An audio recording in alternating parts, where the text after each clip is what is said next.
tarde, minha gente. Aumente o som. Isso é Balanço Geral, edição de sábado. Me conta como é que tá a programação por aí, com os amigos, com a família. Hoje vai ter aquela feijoadinha ou aquele bloquinho de carnaval. Como é que tá aí o FDS? Conta pra gente. Mas antes, já aproveita para seguir muito as nossas redes sociais. Coloca na tela, gente. Olha só, estamos em todas as plataformas, no Instagram, no Twitter, no TikTok.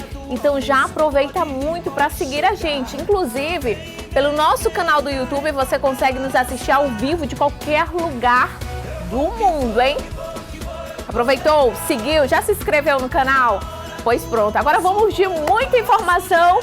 Eita, gente, amo essa energia. Inclusive lá no Instagram, vou fazer o registro. Já aproveita e faz o coraçãozinho. É assim, Sussu? É assim um coraçãozinho? Vou fazer o coraçãozinho. Já marca aí TV Cidade. Estou assistindo o Balanço Geral de sábado. Já aproveita para levantar desse sofá, que daqui a pouquinho tem muita atração maravilhosa aqui no palco do Balanço Geral, edição de sábado. Mas antes, vamos de muita informação? E vamos agora, sim. E agora, gente? Olha só. Hoje, 1º de fevereiro, segundo mês do ano, e 4 casos de feminicídios já foram registrados no Maranhão. O último crime registrado no estado teve como vítima uma jovem de apenas 18 anos que foi brutalmente assassinada. Acompanhe. Um crime protagonizado por companheiros e ex-companheiros das vítimas que não conseguem romper o ciclo de violência e se mantêm à mercê do perigo. No Maranhão, o número de casos de feminicídio em 2025 já chega a 4, o mais recente em Cedral, interior do estado. Esse último feminicídio registrado na cidade de Cedral, a vítima tinha apenas 18 anos de idade, estava voltando para casa, saindo de uma festa. Primeiramente, ela estava na companhia de um amigo menor de idade. Após deixar esse amigo em casa, ela continuou o trajeto sozinha a pé, quando foi possivelmente atacada por esse homem que possivelmente era um desconhecido, de acordo com as investigações que estão sendo presididas pelo delegado Pedro, lá da cidade de Cedral. E aí ela reagiu, a intenção dele certamente era estuprá-la. Ela foi encontrada já depois morta, sem roupa, né, com o corpo despido, parcialmente despido. Ela deve ter reagido e ele resolveu matá-la. Então isso também se enquadra como feminicídio. A delegacia de Cedral continua fazendo todas as investigações de forma ininterruptas, no sentido de identificar e prender o autor desse crime, né? Mais uma vida de mulher ceifada, uma menina de apenas 18 anos de idade, assassinada em razão de não ter consentido com uma prática sexual violenta. O diálogo com as sobreviventes de tentativas desse tipo de crime revela um cenário de subnotificação de violência doméstica que impacta diretamente na crescente dos números. Neste ano de 2025, 4 casos de feminicídios registrados no estado, né? O primeiro aqui em São José de Ribamar, o autor está preso, era companheiro da vítima. O segundo, ocorrido em Genipapo dos Vieiras, dentro de uma aldeia indígena. A mulher era indígena, o autor não era. Autor foragido, também identificado. O terceiro, ocorrido na cidade de Timon, era ex-companheiro da vítima, também identificado e já está sendo procurado pela polícia para ser preso. E o último, o de Cedral, que a polícia está fazendo todas as investigações necessárias no sentido de identificar e de prender esse criminoso. Em relação ao ano de 2024, nesse mesmo período, tivemos 4 casos de feminicídios, né? Então a gente está seguindo essa média. E é importante, mais uma vez, alertar para que todas as mulheres que estejam vivendo relacionamentos abusivos, que estejam sofrendo ameaças de seus ex, que procurem a polícia o mais rápido possível para que a gente consiga proteger essas mulheres e evitar a ocorrência de novos feminicídios. O aumento do número de casos de feminicídio a cada ano chama a atenção. Em 2024, de acordo com o balanço divulgado pela Polícia Civil, houve uma crescente de 36%. Números que poderiam ser evitados se denúncias fossem realizadas junto às delegacias regionais e delegacias da mulher, além de solicitações de medidas protetivas. Existe toda uma rede de proteção à mulher em situação de violência, que é constituída não só pela Polícia Civil e Polícia Militar, mas todo o sistema de Justiça, Ministério Público, Defensoria Pública, hospitais, escolas. Então, a mulher em uma situação de violência deve procurar apoio e ajuda o mais rápido possível. Ela precisa entender que ela não está sozinha e que é possível viver sem violência. Com relação às medidas protetivas de urgência, pedir medida protetiva de urgência o mais rápido possível e, em sendo descumprida essa medida protetiva, comunicar à polícia para que o autor seja preso. Dos casos de feminicídio registrados em 2025, um deles foi na região metropolitana de São Luís, em São José de Ribamar, onde o autor foi identificado e preso. Já os outros ainda se encontram foragidos. Lamentável esse descaso, né? Enquanto as mulheres poderiam estar sendo protegidas pelos seus companheiros, onde elas vivem ali à mercê desses que dizem ser companheiros, mas de companheiros mesmo não tem nada. E olha só, minha gente, o abuso sexual infantil é um problema de saúde pública. É isso mesmo, aqui na capital maranhense, nos últimos dias, vários casos foram registrados. Além do crime por si só, que já é traumático, as vítimas ainda precisam lidar, sabe com o quê? Com o pós e as consequências severas à saúde mental. Um crime cruel e recorrente, e o cenário é preocupante. Segundo o relatório Panorama da Violência Letal e Sexual contra Crianças e Adolescentes no Brasil, o país registrou, em 2023, um caso de violência sexual infanto-juvenil a cada 8 minutos. Os combates contra esse tipo de crime são frequentes. Na última quinta-feira, um homem que não teve a identidade revelada foi preso durante uma operação da Polícia Federal, que investiga crimes de abuso sexual infanto-juvenil em São Luís. De acordo com a PF, o homem foi preso suspeito de compartilhar e armazenar em seu celular mais de 1.000 arquivos com cenas de abuso e exploração sexual. De acordo com essa psicóloga, crianças e adolescentes que sofrem algum tipo de abuso podem ter dificuldade de criar vínculos no futuro. Quando uma criança ela é vítima de abuso, ela frequentemente internaliza essa experiência como algo de sua responsabilidade, levando isso a sentimentos de culpa, de vergonha, e isso pode criar uma visão completamente distorcida de si mesma. De crianças e adolescentes que estão sendo vítimas de abuso sexual apresentam alguns sinais, como mudança de comportamento e medo excessivo. Estar atento a esses detalhes é importante para quebrar esse ciclo de violência. Existem vários sinais comportamentais que podem indicar que uma criança está sofrendo abuso sexual. Embora nem sempre sejam fáceis de identificar, entre os sinais mais comuns podemos observar mudanças abruptas do comportamento, como o isolamento social, agressividade, regressão em comportamentos como voltar a fazer xixi na cama, chupar dedo, o medo excessivo de certos locais, certas pessoas ou até respostas emocionais intensas e desproporcionais. Transtornos mentais como depressão e ansiedade também podem ser observados em crianças vítimas de abusos sexuais. As crianças que sofrem abuso têm uma maior probabilidade de desenvolver transtornos mentais, como a depressão, a ansiedade e até mesmo o transtorno do estresse pós-traumático. As denúncias para casos de violência sexual infanto-juvenil devem ser feitas para as autoridades competentes, por meio do Disque 100, por exemplo. A família tem um papel importante na proteção dos jovens e buscar ajuda é sempre o melhor caminho para lidar com casos de abusos. As crianças que sofrem algum tipo de abuso, elas podem ter mais dificuldade em formar vínculos saudáveis no futuro. O abuso ele pode afetar diretamente a capacidade de confiar nos outros e de criar uma visão distorcida sobre relacionamentos. E olha só, a divulgação de surtos psicóticos em redes sociais tem se tornado cada vez mais comuns. Esses episódios mostram o quanto a população precisa de cuidados. É isso mesmo, em 2024, muitos desses casos na Grande Ilha foram noticiados aqui, inclusive no Balanço Geral. Alguns, inclusive, resultaram em consequências graves, como a morte dos pacientes. O homem que aparece no vídeo está armado com um facão e invadiu o Hospital Municipal de São Luís Gonzaga, no interior do Maranhão, causando pânico entre os funcionários e pacientes. O episódio foi registrado na última sexta-feira, dia 24 de janeiro. É possível notar nas imagens que ele está visivelmente alterado. Segundo relatos, o homem cobrava o recebimento de uma medicação tarja azul, destinada aos 2 filhos, ambos com necessidades especiais. Já neste outro episódio, um outro homem identificado como Jean Martins Estrela é flagrado em cima de um telhado de uma casa no bairro Nova Terra, em São José de Ribamar. A cena aconteceu dia 15 de novembro de 2024. De acordo com vizinhos de Jean, o homem tentou atear fogo em uma motocicleta e se trancou em uma escola do bairro.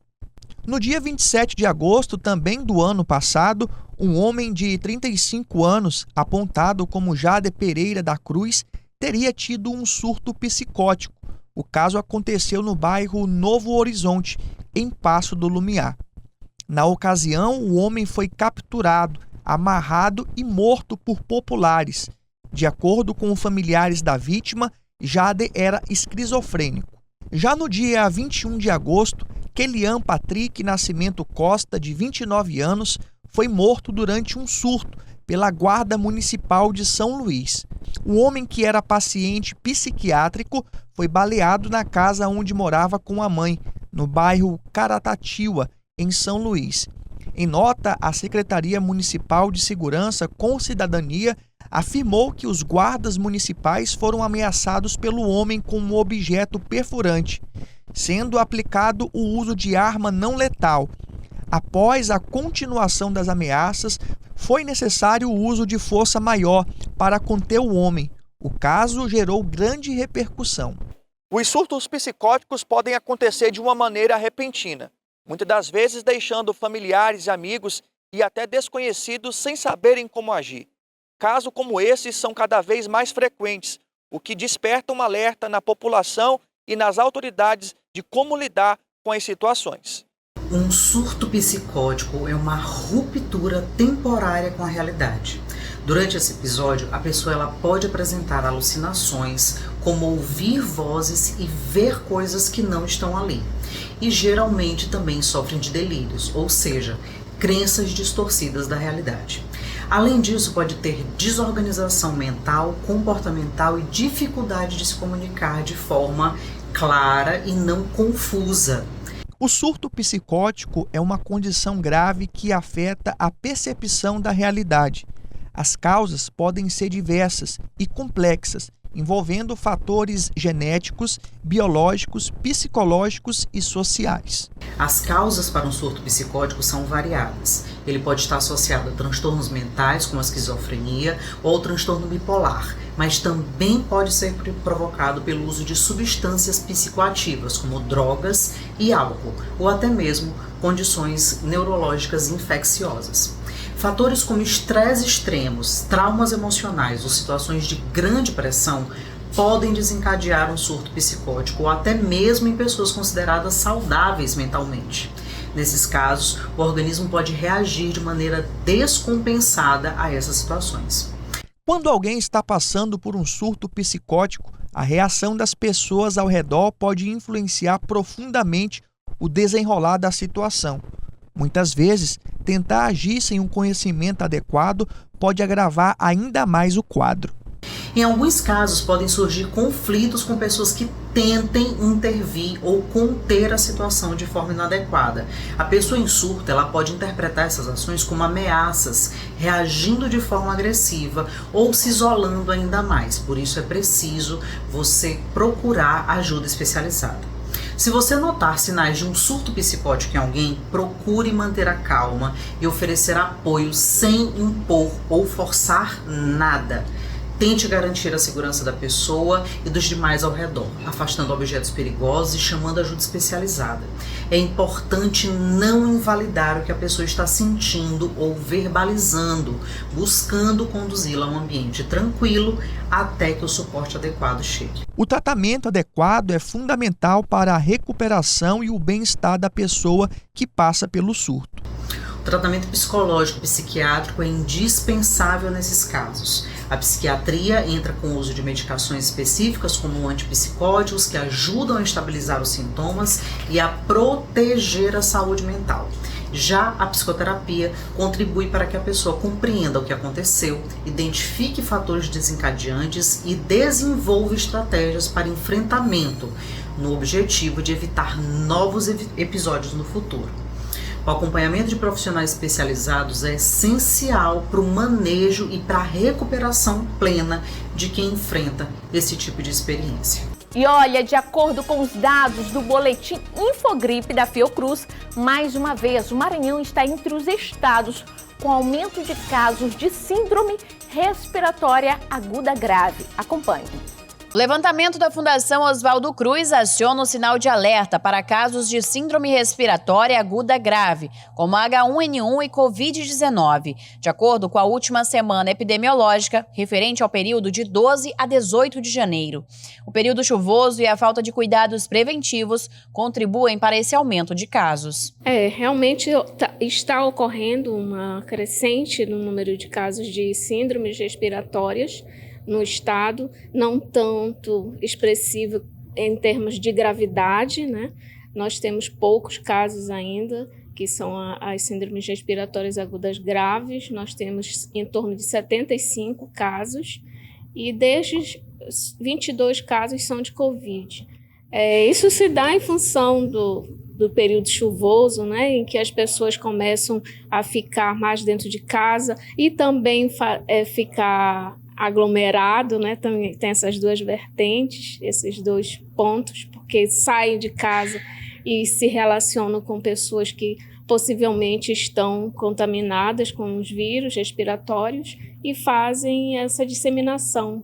De acordo com a Secretaria de Estado da Saúde, 75 casos de doenças respiratórias graves já foram registrados em 2025, sendo 22 deles por Covid. O vírus da Covid-19 continua sendo o que mais impacta a saúde de crianças, jovens e idosos, responsável pelos índices de mortalidade e internação. Além disso, pesquisas de saúde projetam o Maranhão entre os estados com maior número de casos até o final de 2025. O aumento em estados como Alagoas, Paraíba, Pernambuco, Piauí, Maranhão, Amazonas, Pará, Rondônia e Tocantins vão na contramão do restante do país, que apresentou tendência de queda de doenças respiratórias graves, tanto a curto como a longo prazo. Esse ano nós já temos 335 casos confirmados de Covid. Ano passado nós tivemos 2.494 casos confirmados no ano todo. Os 335 são até o momento e esperamos que as pessoas tomem mais consciência, que não favoreçam, né, a ocorrência da doença, mas infelizmente o período carnavalesco, pré-carnavalesco também vai favorecer. A gente já está aguardando um aumento dos casos de Covid, principalmente, em função dessa aglomeração, né, do carnaval, todo mundo junto, e não estão com proteção adequada. O uso de máscaras e fugir das aglomerações são alguns aliados para não entrar nas estatísticas desses quadros. O governo ele vem fazendo forte campanha de orientação à população. Como você disse, nós não temos gerência sobre as atitudes individuais, mas nós fazemos toda essa educação em saúde, né, orientando quais medidas devem ser tomadas individuais, né? Por exemplo, o distanciamento social. Se nós pudermos ficar distante pelo menos 1 metro, isso já vai favorecer o não acometimento de doenças respiratórias em geral, né? A lavagem das mãos também nós estamos orientando em relação a isso, com água e sabão ou álcool, né, a 70. O uso da máscara está sendo recomendado em todas as unidades de saúde, dentro das unidades de saúde, tanto pelos profissionais quanto pela população que ali está no momento, ou também o uso da máscara para as pessoas que já estão suspeitos ou confirmados de casos de Covid, principalmente, ou para pessoas que têm fatores de riscos associados, para não estarem próximo dessas pessoas que estão confirmadas ou com suspeitas de caso, né? Além da etiqueta respiratória, né?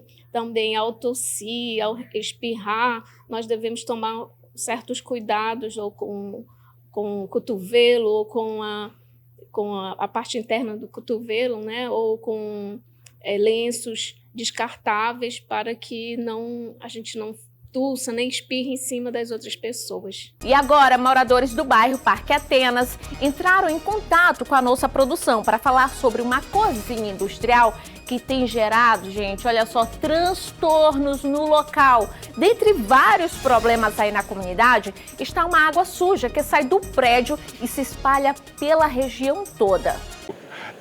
Até a rua tem vários nomes. Agora o que está faltando é resolver um problema que vem incomodando. Dá para mostrar a situação. Nós estamos na esquina com a Avenida Daniel de Latouche, aqui na rua batizada de Berrê do Martins, mas chamada de Rua 5, entrada do Parque Atenas, só que ao contrário, ela serve como saída. Isso aqui é diário. Nesse horário até que está tranquilo. O fluxo de veículos aqui é bem grande. Nós vamos conversar com a médica sanitarista que convidou nossa equipe do Balanço Geral para fazer um apelo, já que ela mora exatamente nessa rua e vê o problema das pessoas. Muitas vezes as pessoas estão passando aqui, mostra essa água aqui, Augusto Moicano. Pode ver que é uma água preta, né? O pessoal pode parar, não, mas choveu, é a água do resto da chuva. Não. É a água de esgotamento sanitário de um prédio que sai do outro lado da rua. Bom, após a denúncia que a doutora Diana Serra fez no Balanço Geral, houve um comentário, eles foram lá e colocaram um TAPS, né? Mas de vez em quando tem que tirar, porque se não tirar o TAPS, o esgoto vai ficar lá para o prédio. Então, volta e meia, eles tiram, né? Esse TAPS, esse daí que você vê nas imagens do Augusto Moicano. Mas não é só isso. A rua repleta de descarte irregular de lixo, um abandono total, uma insalubridade. E a doutora Diana Serra, como médica sanitarista, ela sabe muito bem os riscos que isso traz para a saúde. Ou melhor, o risco que oferece até mesmo de morte. Doutora Diana Serra, são muitos riscos, né? O lixo, o esgoto, essa combinação não é nada bem para a saúde humana. Com certeza. Bom dia, Sérgio. Bom dia, ouvintes. Justamente nessa rua aqui de grande movimento, como você está observando, só que a população não tem a educação de acolher seus lixos e coloca lixo aqui na... Aqui não tem coleta periódica? Tem coleta dia de quinta-feira e sábado. Toda 9 horas da noite passa a coleta de lixo. Mas agora vem cá. Para começar aqui a bagunça já começa com o nome da rua. Qual é o nome da rua que a senhora mora? Rua Existente, Rua Acesso ao Parque Atenas, Rua Entrada do Parque Atenas, Rua 5, são 5 nomes de rua. Não tem ser, Coronel, não sei, Coronel não, Berrê do Martins também. Isso, essa é a menos conhecida. Nem é o que tem a placa, Berrê do Martins. Tem a placa, mas ela é mais conhecida como Rua Existente ou Entrada do Acesso do Parque Atenas. Eu estou fazendo aqui a doutora Diana sorrir, porque na realidade a situação aqui é para chorar. Bom, ali um esgoto, tamparam, botaram TAPs, né? Isso, eu fiz a denúncia no Instagram e fiz a denúncia com vocês, porque era horrível. Eu mesmo tomei um banho de lama ali. Não foi lama, é esgoto, porque é uma cozinha industrial que funciona ali. Ela é praticamente clandestina, porque não tem placa, não sei que cozinha é essa. Só que eles abrem o esgoto e vem... Vai tudo pro meio da rua. Vai tudo pro meio da rua, chega a atingir até a porta da Polícia Federal. Hoje não estava, né? Hoje está com os 2 dias que eles colocaram. Quer dizer que invade, ela sai da Berrida e vai até a Daniel de Latouche. Daniel de Latouche. Aí exala tudo, é uma fedentina horrível, associada ao lixo que o povo coloca aqui, mais a iluminação pública que é deficiente. Porque doutora, o que não falta é problema. O que não falta é problema. O que a senhora poderia falar? Quais os riscos que essa insalubridade oferece para o ser humano? Meu querido, aqui é uma questão de saúde pública. Então, é uma insalubridade em alto grau, porque chikungunya, dengue, leptospirose, leishmaniose, tudo pode ter aqui nesse lixo. Porque o esgoto fica parado, a água fica estagnada, os carros ficam passando e a gente tem que transitar. E não é perigo só para nós, para os animais também. Aí a água parada, ela traz o fleboto, que transmite o calazar, que seria a leishmaniose, tanto para animais como para o ser humano. O Aedes aegypti, que transmite zika, chikungunya, e a água que pode trazer leptospirose, hepatite. Eu mesma fui vítima da chikungunya. Não faz muito tempo por conta disso, porque o esgoto a céu aberto, o lixo na rua, a iluminação deficiente, tudo soma para o perigo e o risco de doença e de acidentes. Doutora Diana, qual o apelo que a senhora faz ao poder público? Primeiro que tem a questão ali de um esgoto, de um estabelecimento comercial que não tem nome, mas joga para o meio da rua. Depois tem o descarte irregular de lixo. Então nós temos aqui alguns órgãos, né? Alguns órgãos, a questão ali daquele líquido que sai a água para a rua, que ainda pegamos ainda um pequeno vestígio. Tem aqui a falta de educação também, que esse descarte irregular. Aqui tem coleta periódica, não precisava disso. 2 vezes na semana tem coleta, quintas e sábado. E eu faço um apelo aos órgãos públicos, principalmente à vigilância sanitária, para fazer uma visita aqui nessa cozinha para saber se ela está funcionando regularmente. Porque a partir do momento em que há o descarte dos dejetos, alguma coisa está errada. E também a coleta de lixo aqui, retirar, não é nem coleta porque tem a coleta, retirar o lixo daqui e fazer uma campanha de conscientização das pessoas.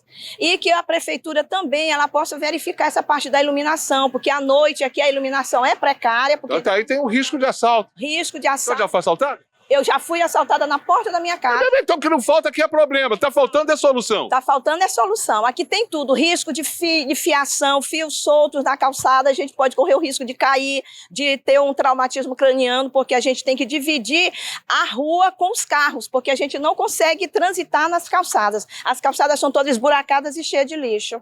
É risco para quem mora, como é o caso da doutora Diana, e risco para quem passa, porque olha só o fluxo de veículos aqui. Nossas imagens do Moicano podem deixar bem claro, ó, o semáforo acabou de abrir, mas mesmo assim, olha aqui como é que tá. E lá vem mais carro, vem carro de todos os lados, tá? O bairro qual é mesmo? Porque para lá seria... Aqui é chamado entrada do Parque Atenas, chamado entrada do Parque Azerma 2. Coazerma 2. Mas ele está atrelado ao Parque Atenas. Coazerma 2, Parque Atenas. É muito fácil, fica entre duas farmácias famosas, Daniel de la Touche, pertinho também da Superintendência da Polícia Federal. É muito fácil encontrar o local. E essas imagens de Augusto Moicano deixam bem claro, foi tampado. Mas se puxar esse tipo cabo de vassoura que está servindo como olha, eu não vou fazer isso não, nem pensar. Vai água suja para todo lado.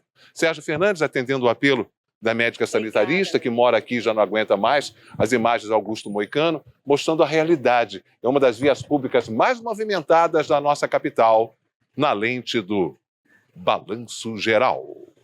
E daqui a pouquinho você vai ver blocos tradicionais de rua já se preparam para o carnaval em São Luís. E ainda o cantor e compositor carnavalesco Zé Paulo e o percussionista Vandico. E tem mais, hein? Tem um bloquinho do Aceita e Chora com a participação do cantor Alisson daqui a pouquinho no Balanço Geral e eu volto já.